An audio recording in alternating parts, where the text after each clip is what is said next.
Hello.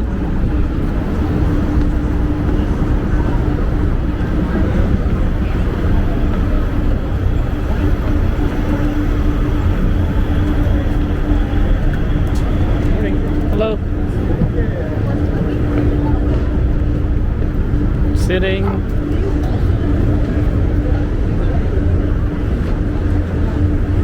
More front? Yeah, maybe third row? Yeah, sure. Second or third row. My name is Andrew. I'm very excited to be your docent. The weather not only is great, we also have a great boat, great crew to take you on the river today. If you hadn't noticed yet, we have a lower level. If you are interested in visiting the lower level for any reason, it might be for one of the following three reasons. Maybe you want to get some shade. Maybe you want to use the restrooms. Maybe you just want to see what stairs are like. I suppose there could be a fourth reason. There's a bar downstairs. The bar this morning, staffed by a lovely gentleman named Ray. They serve alcoholic and non-alcoholic beverages of all types. If I would promote any, I guess I'd say I hear pretty often that our Bloody Marys are pretty good. So maybe that interests some folks. Also got coffee, tea, things like that. You can spice that up with some Baileys or something. We also got chips, geography, among other things. You got a master's in geography, but because geography is the main reason why Chicago is so special. Specifically, I'm going to argue on this tour that this river is the reason why so much awesome stuff you're going to see and hear about in Chicago is here. Let's head to the right after the DeSable Bridge. These two glorious white towers that are two of the best loved, well-known buildings in the city. They're known as the Wrigley buildings, built in 1924. They are well loved for two big reasons I can think of. First of all, the buildings are beautiful, bright white buildings day and night. At nighttime, they've always been lit up by spotlights in the surrounding areas ever since they've been built in 1924, with the exception of the years of World War II. They're also well loved for their namesake. That's, of course, the Chicago-founded Wrigley Gum Company. Sadly, the Wrigley buildings are Wrigley in name only. Wrigley left the buildings in 2011 after they sold the buildings. Take a guess what you think those two buildings might have sold for in 2011. On the one hand, that was 3 years into the Great Recession. Everything was cheaper. On the other hand, I've already told you those are two of the best loved buildings among Chicagoans. I'll also tell you that those buildings are right at the start of our high-end shopping district known as the Magnificent Mile. So if you've got a guess, I'll tell you that I was astounded when those two towers sold for a total of $33 million. That would not even have bought you a penthouse in New York City at the same time, but it would have bought you two of the best-known buildings in Chicago. Regardless, prices have since adjusted. They sold 7 years later in 2018 for a more realistic $255 million. That sounds about right. Now, looking straight ahead of us, hard to miss the second tallest building on the tour. Slightly to the right now is Trump International Hotel and Tower, built in 2009, designed by Chicagoan, who many I think would argue is the world's most famous architect. His name is Adrian Smith, the Chicagoan who's so famous as an architect, some refer to him as a star architect. One element in the design of this building that he used, a technique in architecture, is what's called contextualism. That simply means the building was inspired by elements of the surroundings. In this case, the setbacks on the building mimic the heights of surrounding roof buildings. The first setback right above us is the same height as the Wrigley buildings behind us. The second setback above on the other side to the left is actually the same height as the top of that narrow octagonal tower across the river there. And the final setback above us to the right, way up behind us, is actually the same height as the top of the roof of the black building coming up next on the right. One last thing I'll mention, maybe the most important thing about the building, is that it was used for the last scenes in the movie The Dark Knight. If you saw that movie, you might remember it ends with the Joker and Batman fighting each other in a partially constructed high-rise. That was this building before it was done. Now, next on the right, you see this black box appearing in much more easy-to-see fashion. This building looks simple. It's actually a masterpiece designed by one of the world's most famous architects in the mid-1900s. His name was Ludwig Mies van der Rohe. Born in Germany, spent most of his life in Chicago, and that's the style he pioneered that turned architecture on its head in the mid-1900s. That style is generally called Modernism. If you've ever seen a steel and glass box building anywhere around the world, you could probably trace it back to Modernism and probably Mies van der Rohe. He lived in Chicago for most of his life, taught architecture here. He had a three-word ethos for architecture that was less is more. He did not want decorations on his buildings. In essence, he wanted them to be functional, not aesthetically pleasing. In terms of this building, the only decoration you can see are the thin I-beams going up and down between the windows. That's it, and many might look at that and say, well, that's not even that decorative. Secondly, I'll add that it's a functional building. There are only columns on the perimeter of the structure. In other words, if you rent space in the structure, there is nothing obstructing your use of the space. No load-bearing walls, no columns in your way, complete customization possible for all tenants in that building. That was his last commission done in 1972. I briefly mentioned that Mies van der Rohe also taught architecture in Chicago for decades. So So we have a lot of Mies van der Rohe buildings and a lot of buildings by students of Mies van der Rohe. Interestingly, one of his students designed these two buildings on the right. May not have liked what Mies van der Rohe taught him. These two buildings are the exact opposite of what we just saw. Concrete and round. These were done by a Chicagoan who's still alive named Bertrand Goldberg, built in the mid-1960s. These are two of the most iconic towers in Chicago. They're known as Marina City. You can see why they're called Marina City, at least in part. There's a marina at the bottom. The Chicagoans call them the Marina City part. That city part is actually way more interesting to talk about because it was meant to be a city within a city. That is, the buildings were jam-packed with amenities for the residents to enjoy. The reason for that was because when these were built in the 60s, nobody lived around here. There were no residences along the river. To your left was the central business district. To your right was a bunch of warehouses, offices, parking lots. That's it. So if you chose to live in those buildings, you'd kind of be in an isolated neighborhood. No grocery stores, for example. So the buildings had it all. They had a marina, which you can see they still have, 13 floors of parking for bowling. They also originally had access to a bank, a dry cleaners, a grocery store, a movie theater, a bowling alley, a health club, a swimming pool, a cocktail lounge, a barber shop, a salon, and on one of the floors they had their own ice skating rink. The ice skating rink lasted till the 1990s when it had to close after somebody tragically skated off the edge of the structure. I'm just kidding. Oh man, you're all taking this story so seriously. Just wanted to see if you were paying attention. They did have an ice skating rink. That part's true. If you weren't paying attention, though, that's fine. It's just like a normal day teaching high school. So let's move on. Now, ahead to the right. Good morning. Good morning. Ahead to the right, we have next after the bridge a building that's the oldest building on the main branch of the river. This branch, generally called the main branch, is one of three branches we'll be on the tour. Good morning. Child was adorable. This building on the right, the oldest on the main branch, is from 1914, called the Reed Murdoch Center. Gives you a good idea of what Chicago's river architecture would have looked like back when the city was a big industrial city. The city used to be home to tons of factories, and the warehouses lined the river. In many cases, they look just like this building on the right, with the exception of that clock tower. Regardless, this building is no longer home to an actual warehouse. It's now office and retail space. This is, though, one of just two remaining old warehouse buildings left on the main branch of the river. Going from the old to the very new, next on the right after the bridge, you've got this sleek, modern green glass skyscraper. Built in 2009, the green color is another subtle example of contextualism. You might remember that's simply when a building is inspired by the context or the surroundings. So perhaps you can guess what led to the green colored glass. That would be this green colored river. Some of you might know we dye our river a beautiful, bright Kelly green every St. Patrick's Day. We've been doing that since the early 60s. But this is the normal color of green. This lovely jade color comes from an algae that grows in the river, very similar to the color of the glass in this building. The structure is also green in a figurative sense. It has earned the highest possible designation for a structure in terms of environmental friendliness. LEED stands for Leadership in Energy and Environmental Design. Is a certification system that is for environmental friendliness. It's a platinum certified LEED building. It's environmentally friendly in two or three big ways. It was first of all constructed of almost all recycled materials that were also locally sourced, saving fuel. Secondly, there's a rooftop garden that mitigates rainfall, and the building has this unique system underneath it that takes in water from the Chicago River and uses it to create cool air for the building's air conditioning. It was a very innovative process in 2009. Today that process is illegal. That's true. If you're wondering why, it's because the water comes back into the river hotter than when it went into the building in the first place, interfering with the ecosystem. Secondly, the system sucks up fish from the river like it's a fish vacuum. Yeah, that's bad. Let's move on. Okay, now above us to the right, hard to miss this hulking structure. This was the largest building in the world when it was built in 1931. It's called the Merchandise Mart, and it's still pretty big. It has 4 million square feet of space. I realize 4 million square feet is pretty hard to wrap your head around, so I'll give you some context. Our tallest building, you may know as the Sears or Willis Tower, it has the same square footage as this building. So if you wanted to get an idea for what all 110 floors of the Sears would look like if you smashed them down and spread them out over 2 entire city blocks, this is it. This building is so large it had its own zip code up until about 20 years ago. It's the other one of the 2 remaining old warehouses on the main branch, though like the previous building, it is not a warehouse anymore. It is mostly offices, though 40%, almost half of the building, is showrooms for new high-end fashions in home furnishings. If you wanted to, you can easily spend $1,000 on a single faucet in that building. Yeah, or you can get one from Home Depot for like $100. But would it be as stylish? Yes. Now, looking ahead of us, you'll see that the main branch splits into 2 other branches. This is the center of our river system. So the main branch is behind us, the north branch curves around to the right, south branch is ahead to the left. To be brief, so much stuff has been built in this Y-shaped area the last 8 years, I don't have time to explain it all. In short, if you want to get an idea for what's new around here, just look for a steel and glass building anywhere ahead of us, and every building you see is new as of the last 8 years, with one exception, the green glass building on the left, which I'll tell you about later. To our right, you can see some construction going on, not just the gentleman here down by the river. This building's, we're about to start passing. This is the newest building around here. It'll be done this year. It's Salesforce Tower. This used to be simply an outdoor concrete single-level parking lot. That's it.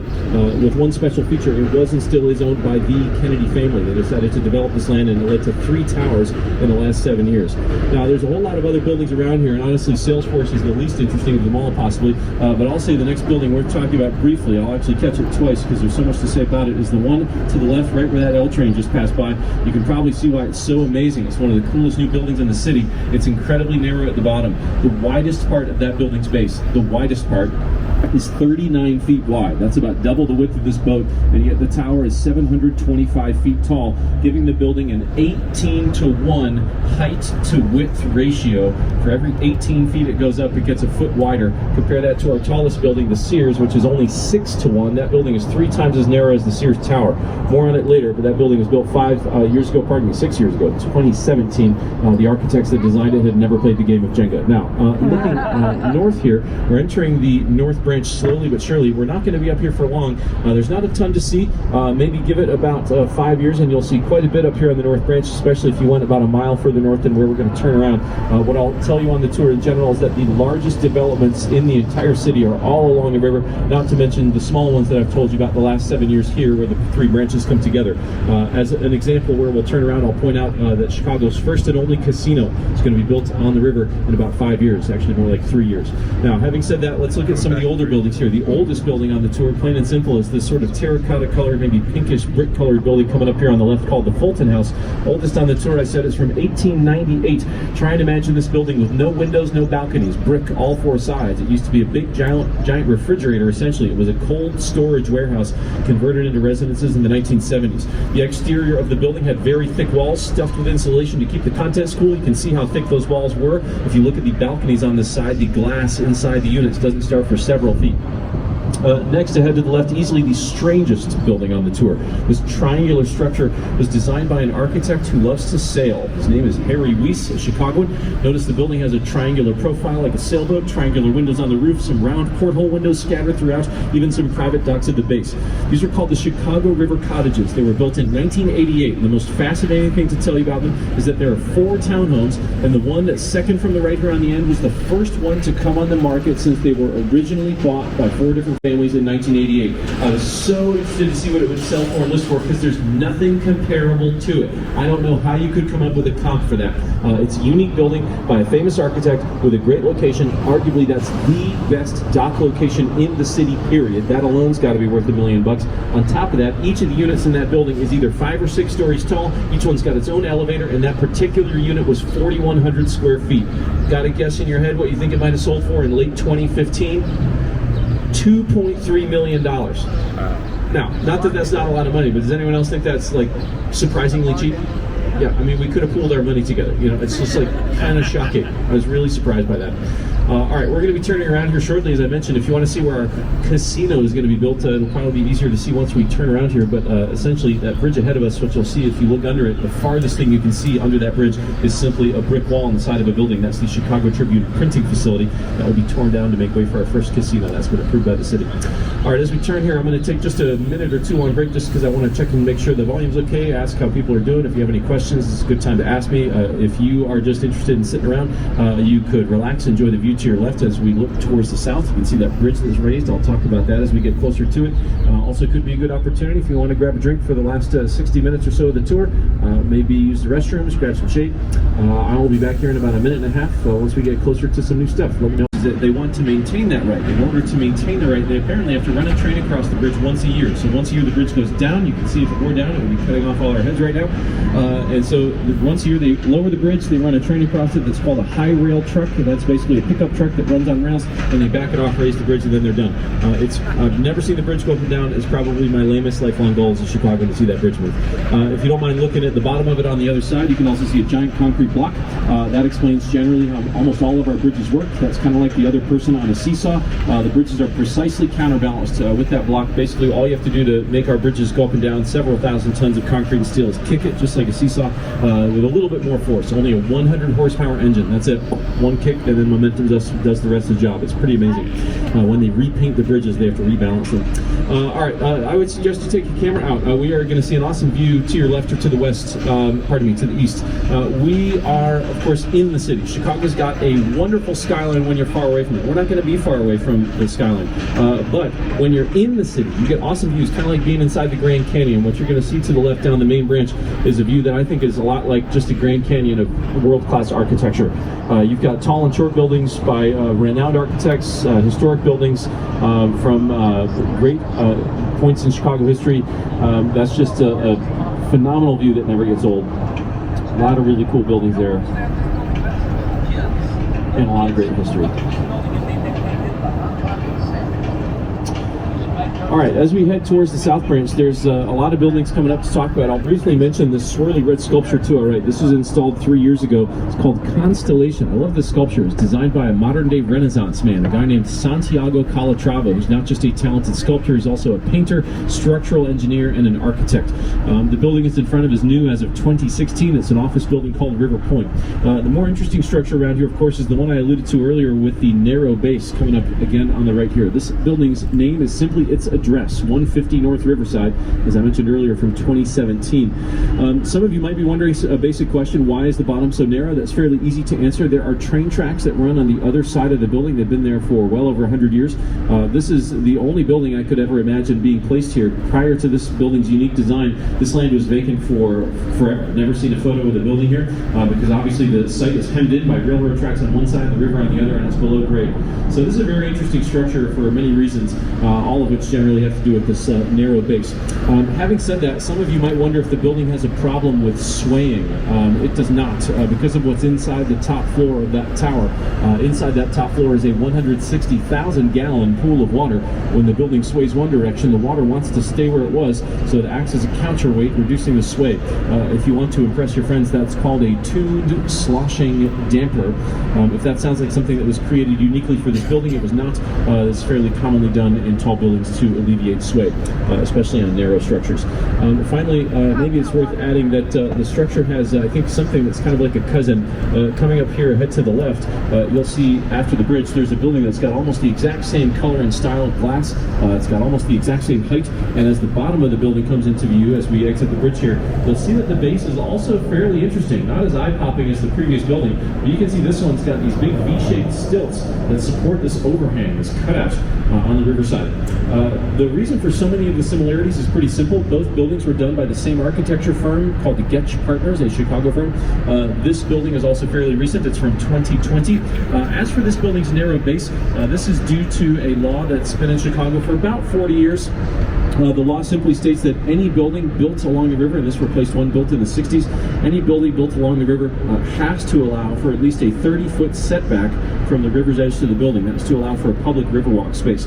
Just to kind of continue something I mentioned maybe about 10 minutes ago, I told you there are big developments along the river, North and South Branch, because people are clamoring over each other, just climbing over each other's state to get access to the river. The river is where the hottest real estate is in the city. So whether it's getting access to something as small as a Riverwalk, or as you'll see later, tons of restaurants along the river, or big developments, there's just lots of proof that a river is now an amenity for the city rather than what it used to be, a big, stinky, nasty open sewer. It's basically a handicap. Now on the right, we've got this lovely old building from 1929. This gray stone structure you see is covered in limestone. It's got a couple other major architectural features that make this style easy to spot the rest of the tour. For the rest of the tour, if you ever see a building in this color, it's probably Art Deco. Other than that, you see that the building's got setbacks towards the bottom and the top that kind of give this illusion of verticality, and also sweeping vertical lines to emphasize that in some places. This building from 1929 is actually coincidentally the first in a long line of buildings down the right side of the river here that all happen to go in chronological order. In other words, if you want a really quick overview of how architecture evolved in the 1920s, just look down the right side of the book, or I should say in the 1900s, 20th century. So we had buildings like that one from 1929, the Art Deco building, that were built at a time when buildings were often meant to be really, really attractive, but not necessarily super functional. Switch to the post-war years, the 1950s when this black box was built. You get buildings a lot like the one we saw earlier on the tour, the black box by that guy Mies van der Rohe. Buildings meant to be really functional, not necessarily really attractive. They're meant to be efficient, also kind of barricading themselves from the world in a lot of ways. There were a lot of concerns in society, whether it was concerns about communism or other matters. There's a Korean War going on. So architecture does kind of reflect this, the mindset at the time, but regardless, I'll point out that eventually that changes. Ahead of us to the right, you then switch towards the later 20th century. You get buildings with different materials like concrete or stone, and farther down on the right you see a building that's got steel and glass, but it's also got unique curvatures to it. All that is just a kind of a side note. I think most important thing I should tell you that that black box building was designed by the world's most famous architecture firm. They're a Chicago firm called Skidmore, Owings & Merrill. That firm was founded in Chicago in 1936. They've designed a lot of the world's best known buildings, but they're also known for creating common structures. How common? Well, let me point out some buildings designed by them. The two black boxes on the right were done by Skidmore, Owings & Merrill. Ahead to the right, there's a white concrete building. That was done by Skidmore, Owings & Merrill. After it, you might see there's a low black crisscross building. That was done by Skidmore, Owings & Merrill. Farther ahead, the green steel and glass building with the curve is by Skidmore, Owings & Merrill. On the left, we just passed a white stone building. That one was done by Skidmore, Owings & Merrill. We're now passing a black granite building on the left. This was done by Skidmore, Owings & Merrill. And above us to the left, you can now start to see way up there a tall black building. That would be the Sears or Willis Tower, done by Skidmore, Owings & Merrill. I could go on, but I think you get my point. Now, as for the Sears or Willis Tower, I'm sure many of you well know that the building's name is officially the Willis Tower. And that name changed a long time ago now. That was way back in 2009 that it changed from Sears to Willis. Despite that fact, myself and most Chicagoans I know still call that building the Sears Tower for a lot of good reasons we don't have time to get into, but I will say that that's starting to change. I mentioned I'm a high school teacher, and most of my students call that building the Willis Tower. Also, most of my students get Fs. Everyone else calls it the Sears Tower. They get very good grades. Whatever you call the building, you're about to get a good view of it. Here to the left, you'll see the entire western face. Might have to shield your eyes from the sun, but you can see near the top on the 103rd floor, there are 5 glass box windows that stick out from the 103rd floor up there. That would be the ledge, as it's called, at the Willis Tower sky deck.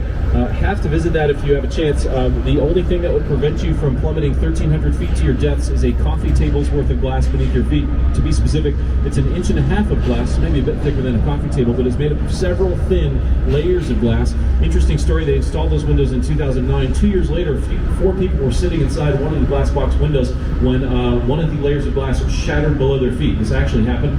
The engineers that designed the windows were asked about why it shattered by the Chicago Tribune. Their explanation was they're designed to do that. If that's true, then why is it that only one of the windows has ever shattered and it's happened twice? The most recent time was about 3 years ago. If you end up visiting the sky deck and you want to figure out which window it is, just go into each window box and just start stomping on the glass and you'll figure it out. It's really cool. You should check it out. All right, now to the right, real quick, I want to catch the steel and glass building with the curve. I love this building. It's got 2 subtle features. For one, it's got this curve embedded in the side that mimics the curve in the river ahead of us. That's another example of contextualism. And for some reason, I'll never know why, I really love the reflection on this building. I don't know why I like it so much, but you can see that the reflection's got a cool effect. The reflection does not go by smoothly. It bubbles in and out because all the windows are convex or concave. Makes the building function kind of like a big kaleidoscope. That's 300 South Riverside from 1983. Do we want more or less Batman facts on the tour? More! That's a stupid question. All right, so in the bottom right corner of the building right here that we're passing right now, this is where the first scenes in The Dark Knight were shot, where the Joker and his henchmen were robbing a bank. That lobby was in our old post office, never a bank.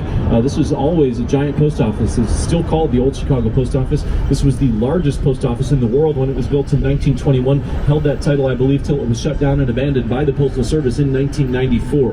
They shut it down and abandoned it because by the mid-90s, the mail volume going through the building had decreased substantially. There were 2 reasons for this. One of them was just that by the mid-90s, Chicago's population had decreased for 4 decades straight, so less people simply meant less mail. But much more interesting to note that there was also a major type of business that was based in Chicago, invented in Chicago, in fact, that was also dying a slow but steady death. That business, you may remember if you're my age or older, mail order catalogs. Big names in that field. Montgomery Ward, Sears, they were dying a slow but steady death, sending packages to the rest of the country from here. So there was less and less of that. I also know we've got a lot of folks younger than me on the boat, so I should probably explain what a catalog was. A catalog was like the internet being delivered to your home. It was the size of a phone book. Maybe that makes more sense.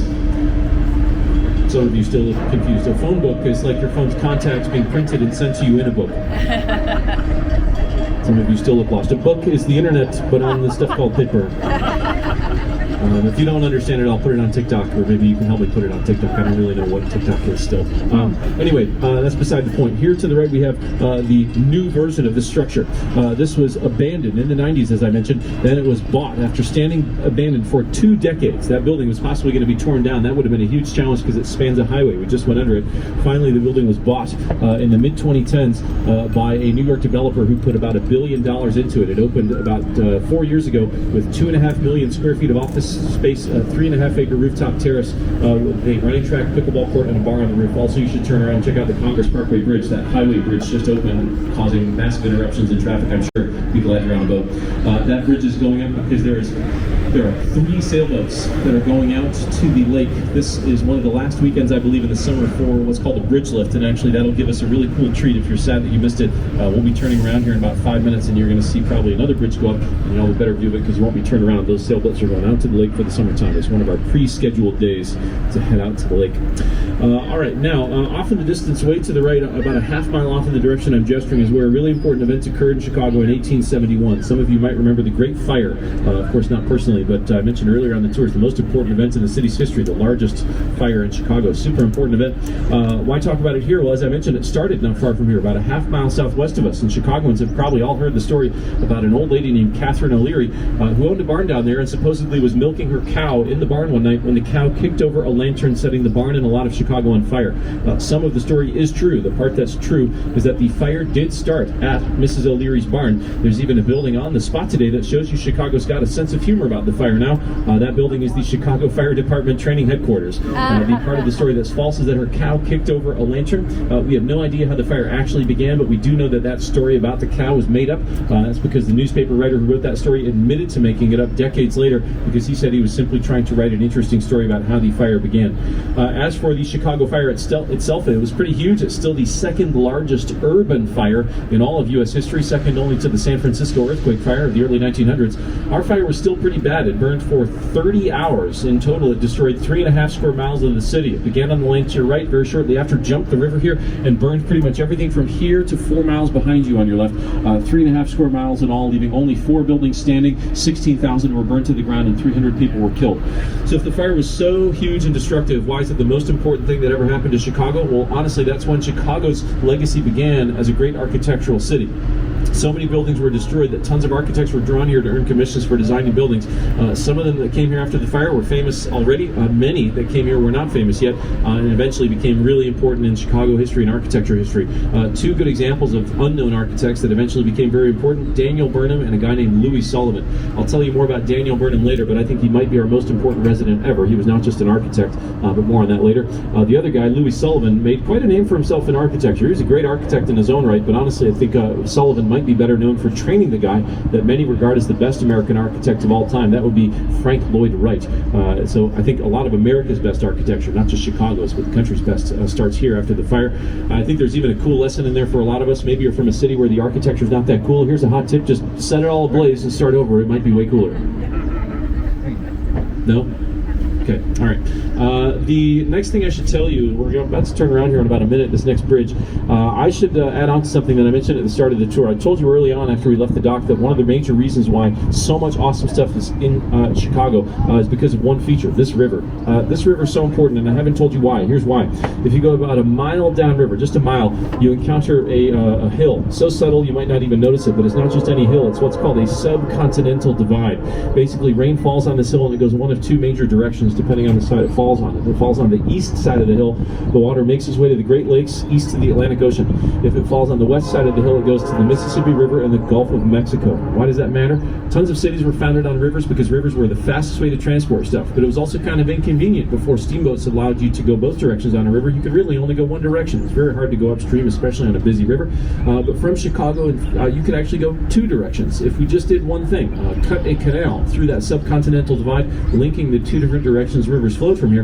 And that was actually our first major infrastructure project. In the 1830s, we started a giant canal that was finished in the 1840s. The end result was that, of course, by the mid-1800s, steamboats were popularized. You could go from New Orleans through Chicago to New York and vice versa. We were the center point of transportation, river transportation in this country, thanks to that river's location, this river's location next to that subcontinental divide. And in fact, by the 1870s, just a couple decades after that canal was done, Chicago was home to the busiest port city in the United States, beating the second, third, fourth, and fifth busiest port cities in the country combined. Of course, today, hard to imagine Chicago being a busy port city. We're far from any of the major coasts. You don't see any commercial traffic here, and that's partly because we have railroads instead. Railroads surpassed boats is the best way to ship stuff, and you may know we're the railroad capital of the United States. We've heard their horns honking a few times on this tour.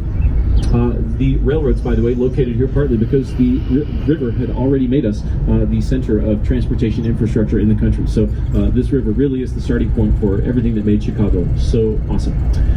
As we turn here in the South Branch of the Chicago River, do yourself a favor, look to the left or to the north for what is a lovely, crisp, beautiful view of the Sears Tower. We'll pause here for a minute or two if you want to get a good picture. You can also see one of the bridges raised as those sailboats make their way north on the South Branch.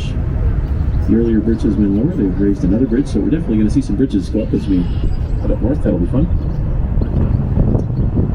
A question, sir? Yes.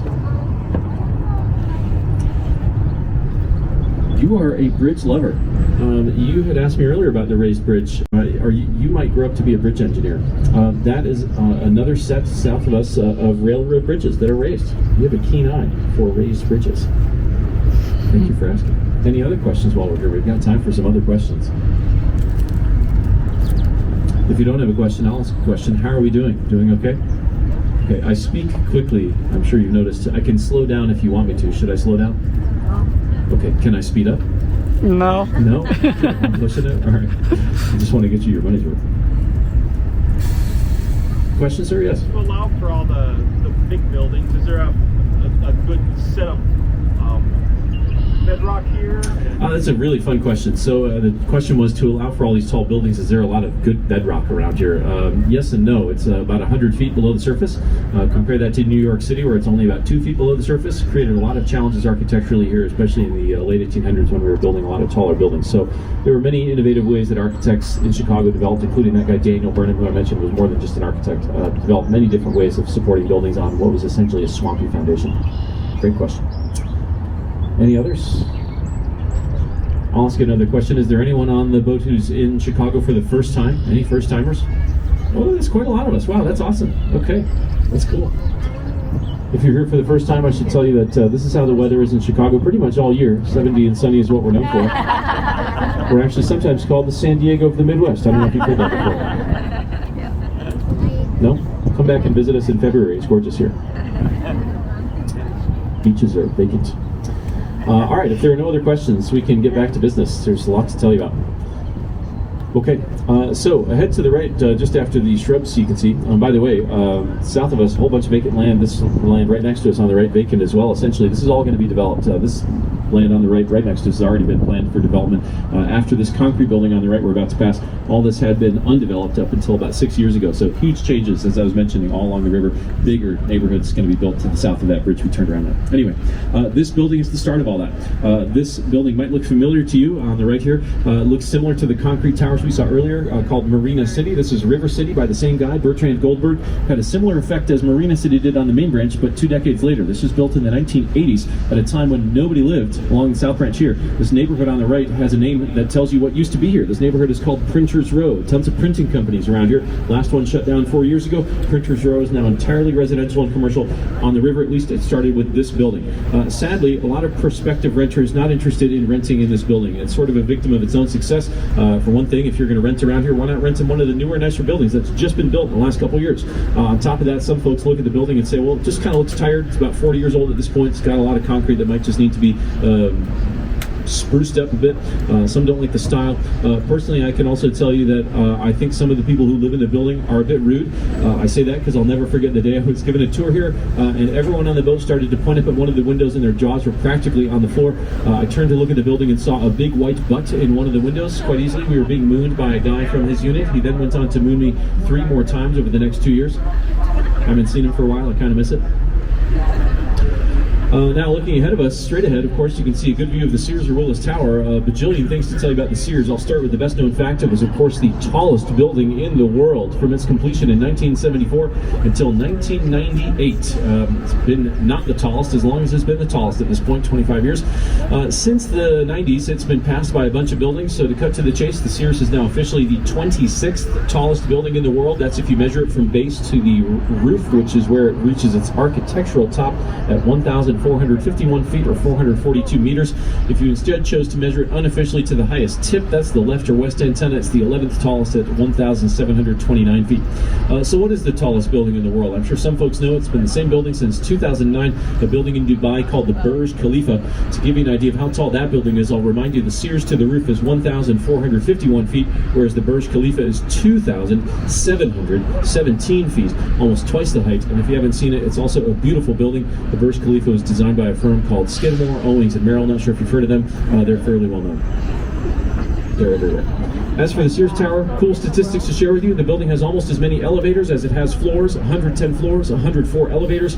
Also, it was designed to sway up to 18 inches from center in any direction at the top, allowing for a total possible sway at one time of 3 feet or 1 meter. My father used to work in the building up on the 86th floor, and he used to tell me that when he would go into the bathrooms up there, he would often see the water sloshing back and forth in the toilet bowls as the building swayed. Very disturbing. Also, an automatic bidet. Let's move on. Now, off to the right in the distance, you can see a building with a statue on top. Definitely catch the building with the statue, and maybe you can even put yourself to the test here for a second. You might be able to guess the style of the structure. Might need a couple helpful reminders. That's limestone on the outside, sweeping vertical lines and setbacks. That's Art Deco, a gorgeous tower from 1930 whose name still tells you what it used to be home to, still called the Chicago Board of Trade. The Board of Trade building is easily the most important building Chicago had in the global economy. The Board of Trade is where the prices were determined for essentially the entire world for some of the world's most basic foods like corn, wheat, soybeans, live cattle, pork bellies, and other things like lumber.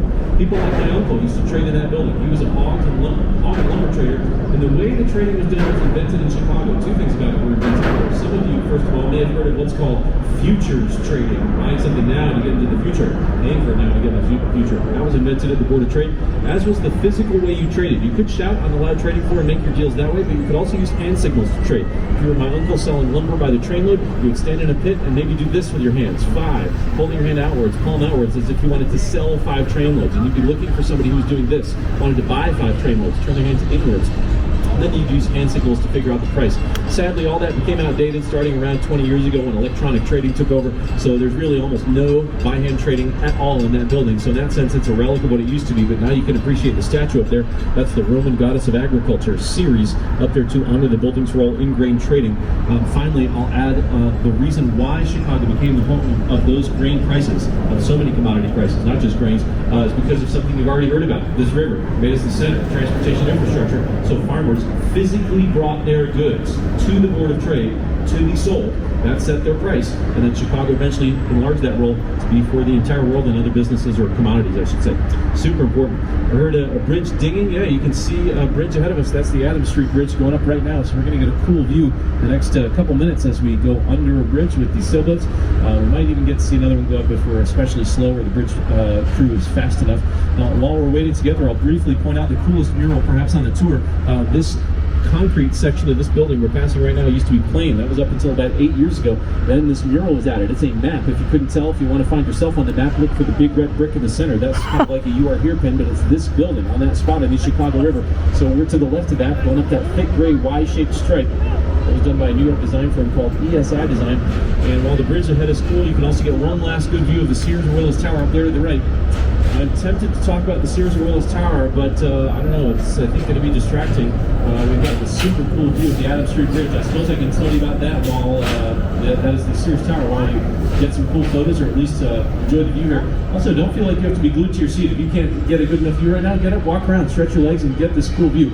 Our bridges used to go up and down on demand. They don't anymore, as I kind of mentioned earlier. We've got these pre-scheduled days, about 60 days a year, 60, for people with sailboats to bring their sailboats out to the lake for the summer and back in for the winter. This is the Adams Street Bridge. Unlike the bridge we saw before that was exposed, had that giant concrete block, that block is pretty much never visible. That's like the only bridge we saw earlier, the railroad bridge that was raised earlier. That's like the only time you can ever see that concrete block. Pretty much always they're hidden beneath the bridge houses here. This is a pretty cool view.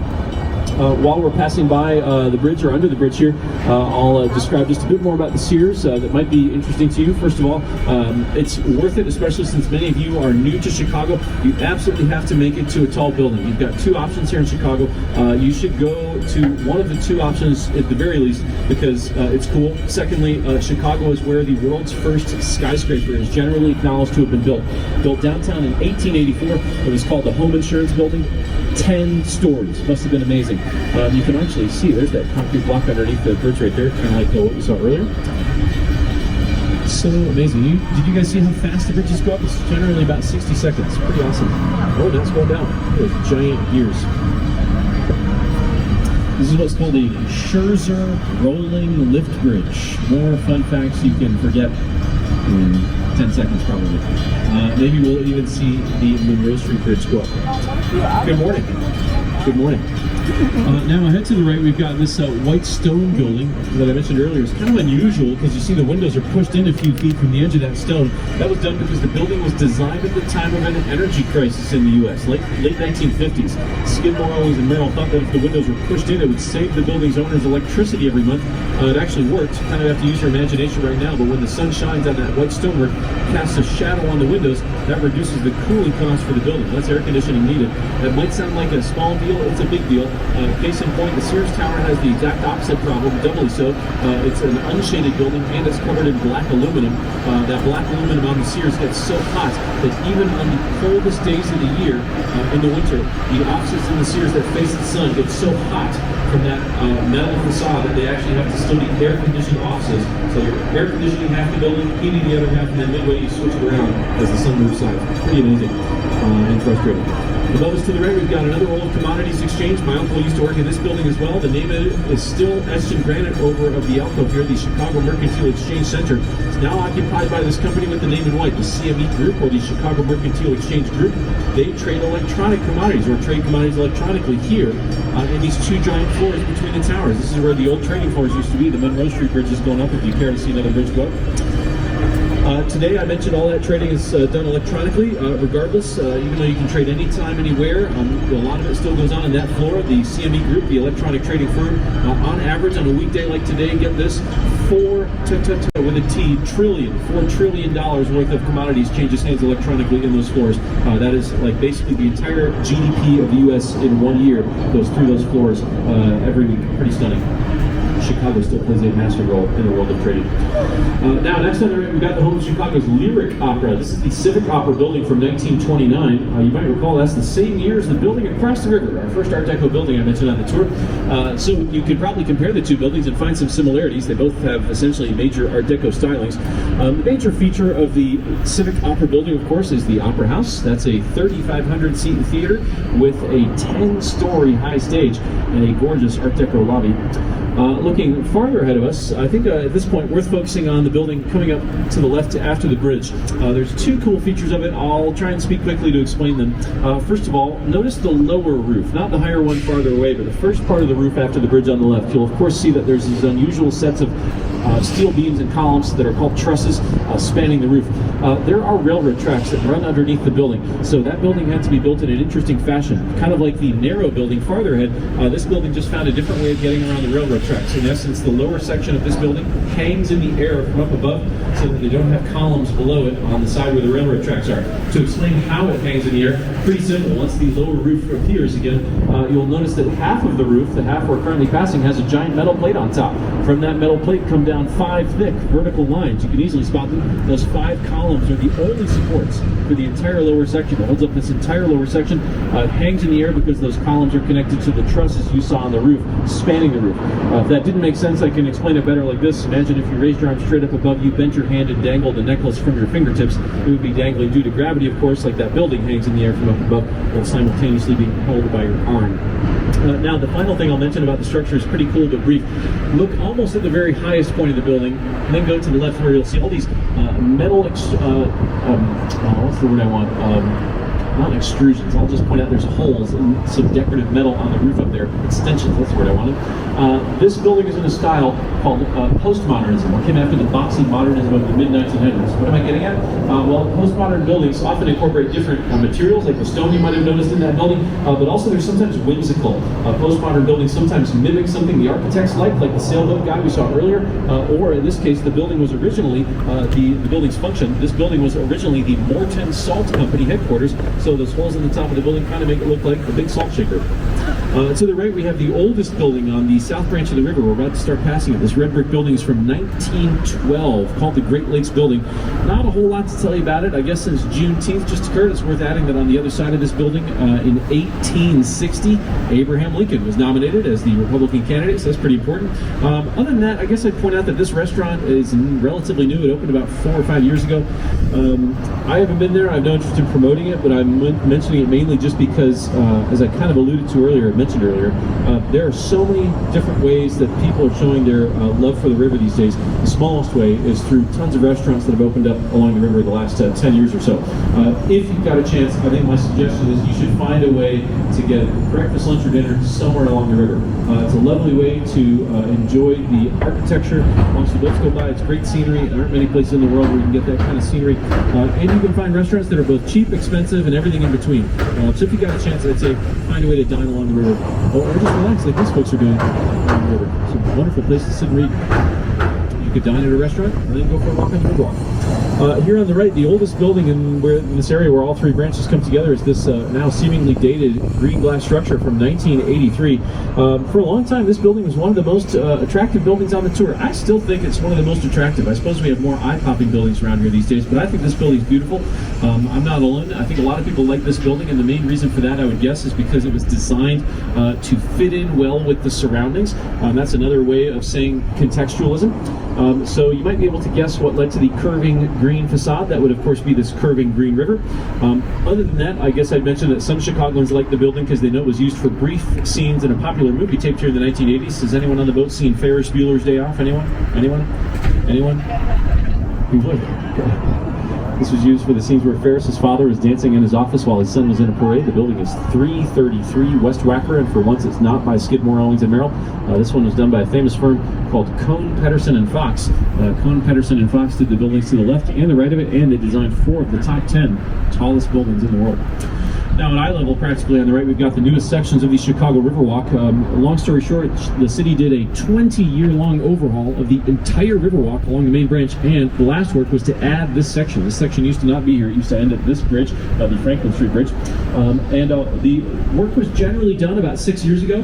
Every now and then, the city makes updates to the Riverwalk. One cool example done about 5 years ago. Here in this section we're entering, on the right, you can see at eye level that there's this large dark glass box hanging over the Riverwalk. That was added about 5 years ago, and it's filled with millions of dollars worth of high-end projectors. You might be able to guess what they do every night for an hour and a half. They project custom art onto the entire face of the building across the river to your left. I'll remind you that building is called the Merchandise Mart. That program is called Art on the Mart. Super cool. If you got time, you got to check it out. Art on the Mart is every night from 9 p.m. to 10:30. You can Google it, check out their website, Art on the Mart. I guess I'd tell you there's like 3 25-minute shows that are each different. So you could stick around for an hour and a half. They have music that coincides with the art, custom art, not just any art, custom art. If you're not enticed enough yet to check out Art on the Mart, I'll give you 2 more reasons that might entice you. First of all, that is the world's largest permanent light projection installation, and the projectors are so precisely calibrated they do not shine into the windows of the Merchandise Mart, only onto the stone surface. Super cool. That is a gift to the city from the owners of the Merchandise Mart. Now, as for the Riverwalk, I kind of mentioned this earlier that we redid the entire thing. A whole bunch of you said you were new to the city, so you never saw the old Riverwalk. Why did we redo it? By the way, this is our whisper quiet L system. You can hardly hear it. So why did we redo the Riverwalk? Well, in its old form, 0 people, and I'm not exaggerating, nobody would use the Riverwalk for lots of good reasons. For one thing, the old Riverwalk was very narrow. It was about half as wide as this boat. The worst part, easily, with the old Riverwalk was that it was incredibly inconvenient. Every time you walked along a section and you got to a bridge, which happens a lot around here, you had to stop, go up a staircase, you can still see them, cross a busy street and go down a staircase, and there was nothing to see. It was a plain concrete walkway, boring and unattractive like most of my exes. These days you can see it's a lot better. The Riverwalk is wider, Each bridge space got a different design. You've got bridge underpasses as well. So you've got a flat path from the curving green building all the way to the lake, not on the corner. Way more popular. I'll add, this was all designed by a Chicagoan, a lady named Carol Ross Barney. For what it's worth, this is my favorite section of Riverwalk that we're now entering. This is called the River Theater. Nothing to buy, just a place to sit, relax in the shade, read a book, watch the world go by. This also happens to be where the most tragic event in Chicago history occurred. Go back to one sunny day in July of 1915. There's a giant ship docked right there called the Eastland. It was notoriously top-heavy. They had just boarded about 2,000 passengers for a day trip across the lake when the boat started to wobble and then tipped over in the Chicago River right there. 844 people drowned that day. More women and children died in that disaster than in the Titanic 3 years prior. It is still the third deadliest shipping disaster in U.S. history and terribly depressing to talk about on a boat tour. Some of you laughed anyway. Wow. A morbid sense of humor, sir. If you found that hilarious, you'll find this outrageously funny. 22 whole families died on that. Some of you are still laughing. If you're a football fan, George Halas, founder of the NFL and the Bears, was supposed to be on the boat that day. He was late. All right, let's move on back to traditional architecture. Head to the right after the bridge. You've got this dark gray building. The dark gray building was built in 1989 and actually so disliked by so many people due to how dark it was that the architects modified it later. You can see now the windows have these pieces of stainless steel meant to reflect light, make the building a bit brighter. Kind of hard to imagine it without that, but it still looks pretty dark to me. It's also got a really small version of contextualism. Notice we're right next to a tan concrete building on the right with the number 55 on top. Look at the roof height of that 55 building, then go to the gray one. Further ahead on the right, you'll see a break in the design, kind of honors the lower building. As for the dark gray one, that's the Leo Burnett building. The Leo Burnett Company, who was founded in Chicago in the 30s, is one of the best-known advertising firms in the country. They created such well-known product mascots as the Marlboro Man, Pillsbury Doughboy, Snap, Crackle, and Pop, Tony the Tiger, and many, many others. More recently, the Allstate Mayhem Man. Ahead to the right, we're going to skip a bunch of buildings. There are some kind of nondescript structures coming up here, but I want to point out what I think is one of the more stunning buildings on the tour.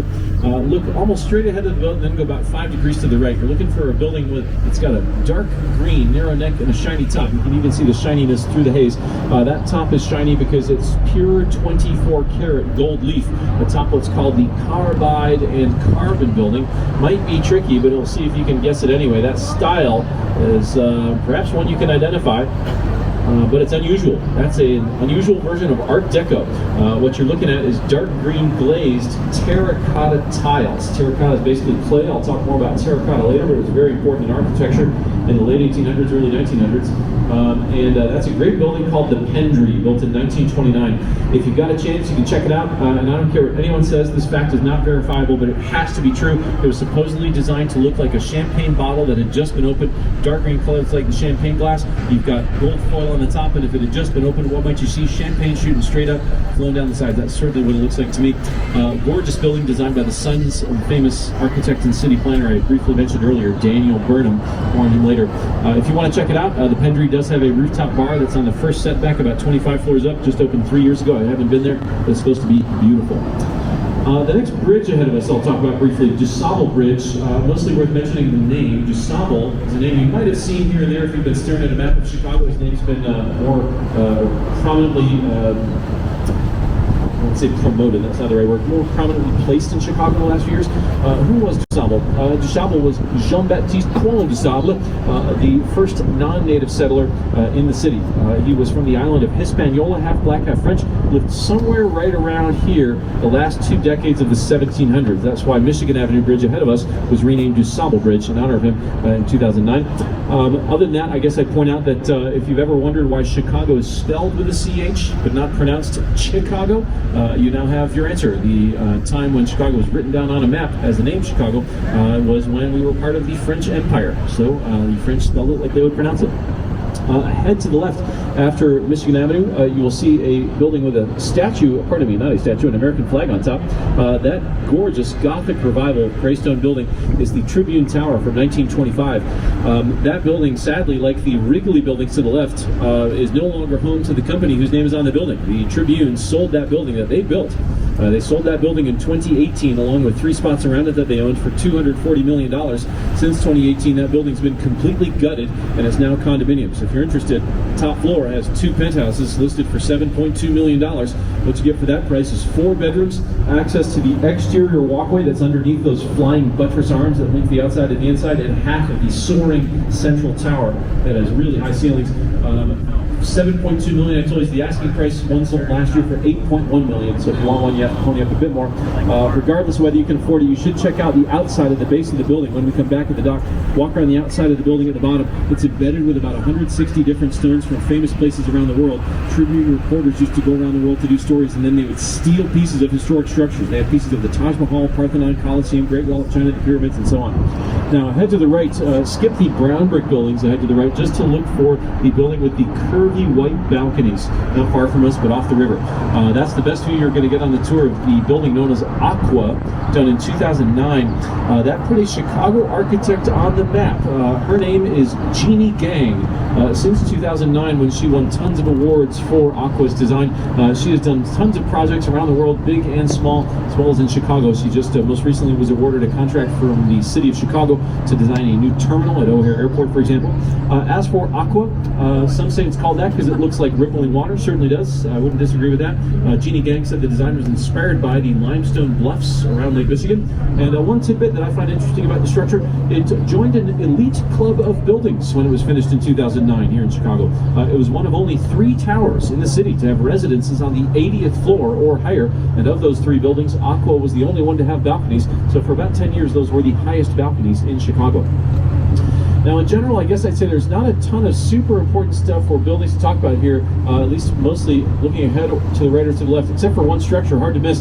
This tall blue glass building ahead to the right was designed by an architect whose name might sound familiar. Remember the lady who just designed Aqua I told you about, Jeannie Gang? She designed this blue glass building. This is now the new 3rd tallest building in Chicago, finished just last year. It's called the St. Regis. Lots of cool features on the St. Regis. It appears to wave. You're actually looking at stacked boxes that go in about 4 inches every floor.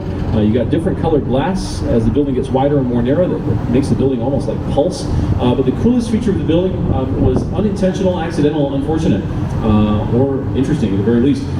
Once the building reappears, you'll probably have to shield your eyes from the sun, but look near the top of the tallest tower and you'll no doubt see that about 15 floors down, there's a big open space. It's 2 floors tall, the 83rd and 84th floors. They were supposed to be open residences, like basically every other floor in the building, but about 2 years into the 4-year construction, they had already topped out the building, but around 2020, they put a model of the building through wind tunnel tests, and the test revealed something disturbing. The highest floors of that tall tower were found to sway so much that people who were paying millions of dollars for great views were instead going to spend a lot of time staring at their toilets. If you get my drift, we're going to get so nauseous from how much the building was going to sway.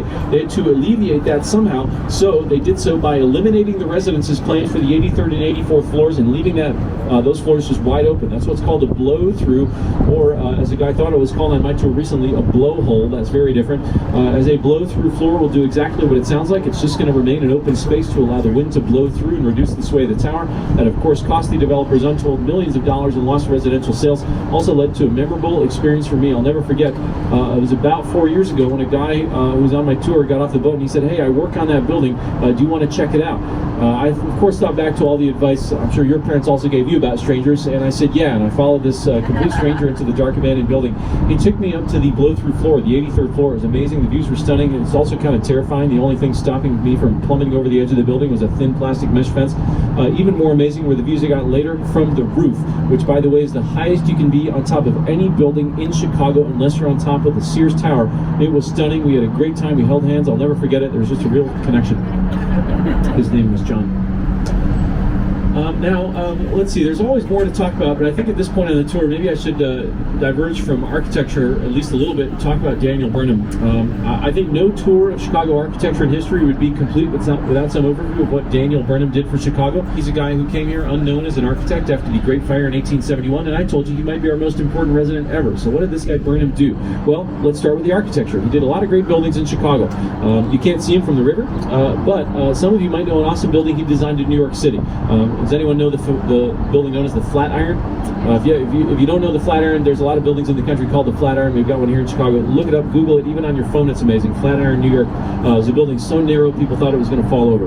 The point is, that might give you an idea of how good of an architect Daniel Burnham was. And that's saying something, because while he did a lot of great buildings here, it also might be what he's least known for doing. So what on earth else did Daniel Burnham do in Chicago? Well, we had a World's Fair in 1893, our first World's Fair. If you're unfamiliar with World's Fairs, I'll tell you that they were like the Olympics, but like 20 times larger.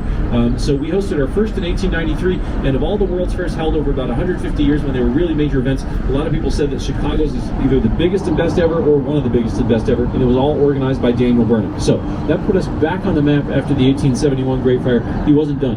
After that, he became a prominent city planner. In 1909, his plan for Chicago was published. We followed that plan in large part, and it made it Chicago into a world-class city by adding a lot of stuff that's around us right now, at this point on the tour, that Chicago wouldn't be the same without.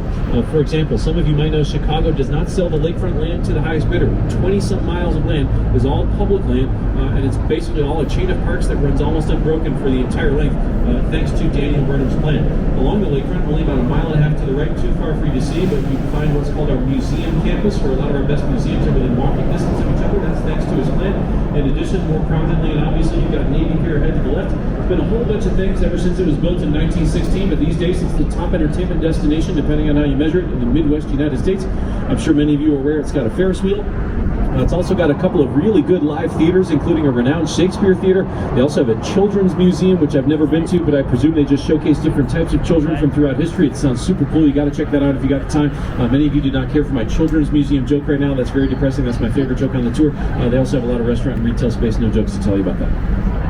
You guys really didn't like the children's museum joke? That's a bummer. I just like the thought of children encased in loose egg. I think that'd be cool. Now, ahead of us, coolest thing about the river. I've told you a lot of cool things about the river, but I'll tell you one more. You might notice ahead of us that there's a bunch of walls and steel doors that prevent the river from touching the lake directly. Why is this here? Well, we used to put all of our human, animal, and industrial waste into the river, and that was a problem, of course, because it flowed into the lake where we got all of our drinking water from. We had to solve that problem, so we had two options. Number one, we could have stopped putting garbage into the river. That sounded stupid and hard, so instead we did the other easier thing, which was to reverse the river. We reversed the river in 1900 after digging a second gigantic canal through the subcontinental divide. This canal reversed our river because not only did it involve the movement of more earth than for the Panama Canal, this canal was also importantly dug 15 feet deeper than the south branch it was connected to, so that when the canal was opened in 1900, the more shallow south branch of the river naturally turned around to go into the deeper canal and pulled the rest of our river with it.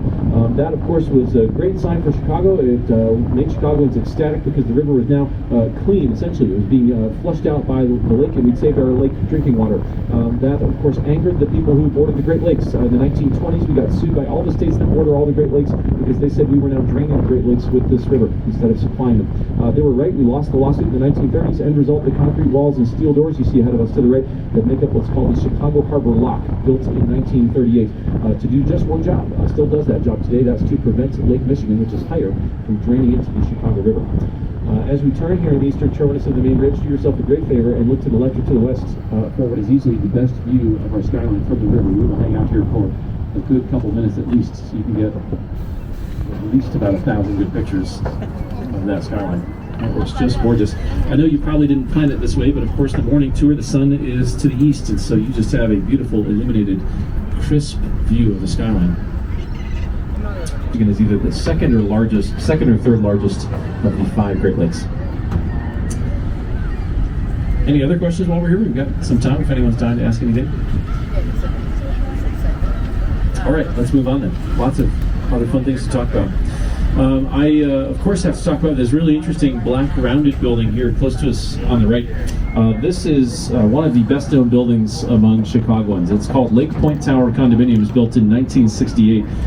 There's a lot of reasons Chicagoans know the building. I think I'll say that there are 3 prominent reasons. First of all, it's got a unique design. You don't often see rounded buildings. It's more expensive. You have to have more customized pieces. It's also a waste of real estate. The developers could have built a much larger square building, presumably, and then they would have had more space to sell. But either way, oh, there's a biplane to the right. That's fun.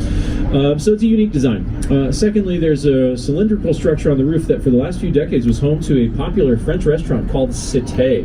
You might think it rotated because of the shape on top there, but it did not. But either way, it was a popular restaurant and had the best views of any restaurant in Chicago. Just closed last year, but what the space will become is up to the building to the side.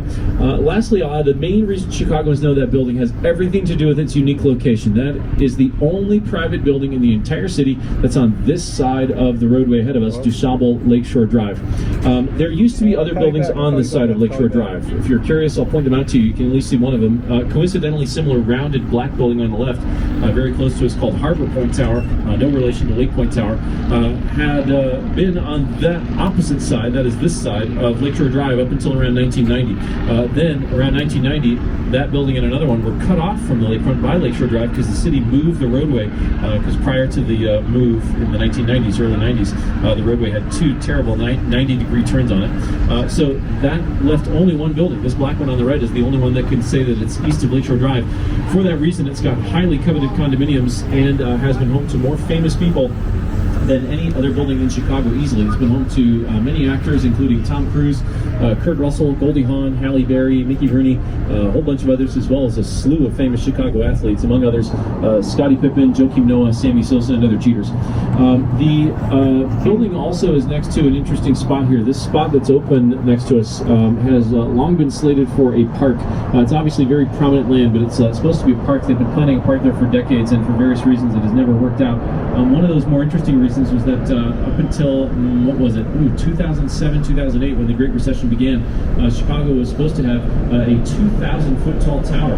You guys might remember the swirly red sculpture we saw earlier, designed by that guy, Santiago Calatrava, architect, painter, structural engineer, sculptor. He designed a 2,000-foot tall, twisting, pointed drill bit building that was going to be on this spot to the right. And they started building it in 2007. They dug a 76-foot deep foundation hole. It's still there. Interestingly, there's some people working on the site today. I'm not sure what they're doing. Probably something that's related to the eventual purpose of this site. Either way, that's all we've had, a giant hole in the ground, a round hole for the last 15 years, basically. And the recent news is that about 2 years ago, the land was transferred to a different owner, a big company called Related Midwest, and they have planned to build two buildings there.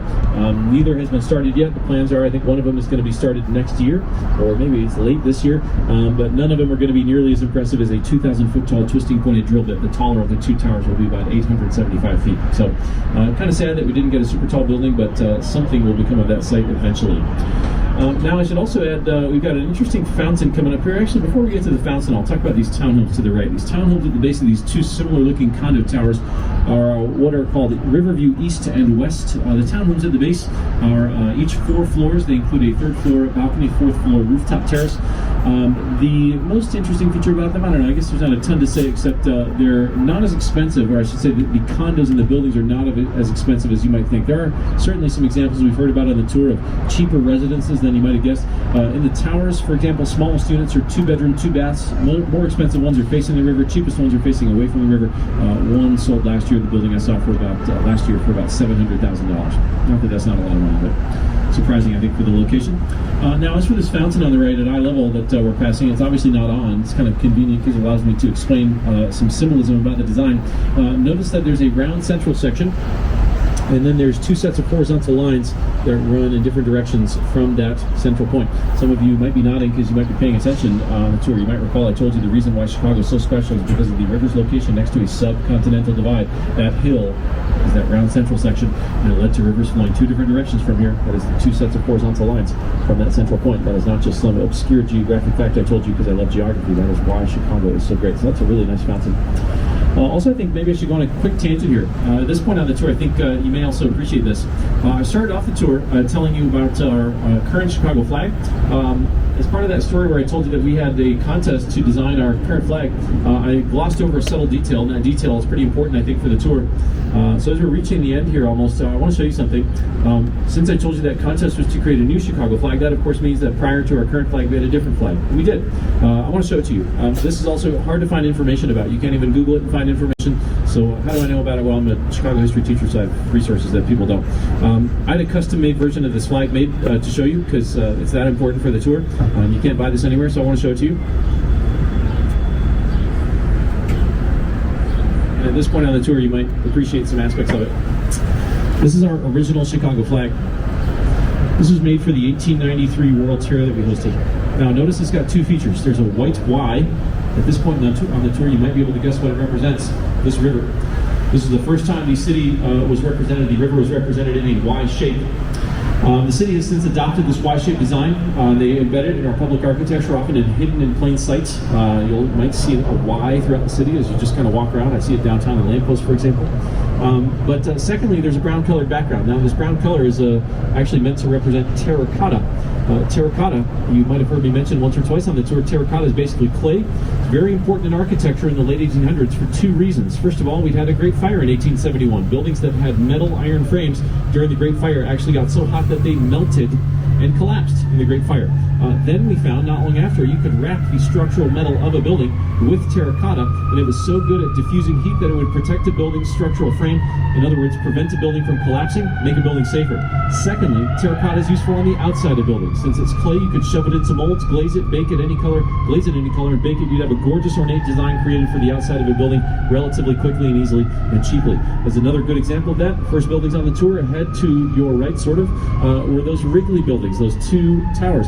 You might look at them and guess that they're clad on the outside, as I used to think for many years. I thought that those must be covered in some sort of polished granite or marble. Instead, you might be able to notice from this distance they are covered in thousands and thousands of terracotta glazed clay tiles done in white. So all this shows you that our river has long been important to the city of Chicago, as has our architecture. This flag shows you. And on this tour, you've heard about buildings that are curved in color like the river. You've also heard about major businesses that are here, whether it's mail order catalogs or commodities trading back in the day, because this river made us the center of transportation infrastructure. So while this river certainly is a great way to get around Chicago, it also is, I think, maybe the only river in the United States that's had such a prominent impact on a city's culture, history, businesses, and of course still a wonderful way to get around the city today. Architecture has had an influence on that, of course, as we mentioned. As we approach the dock here, just a quick safety note: if you're standing up or walking around, we just ask that you at the very least hold on to something, but better if you just take a seat, because we're going to bump up against the dock here. I also hope that you enjoyed the tour. This is my favorite thing to do in the summertime. If you enjoyed the tour, let me know. I'll be right up the stairs as you get off the boat. If you have any final questions as well, my name's Andrew, and if you want to leave us a review on TripAdvisor or Google, I'll give you a little card with a QR code. I'm happy to give you one.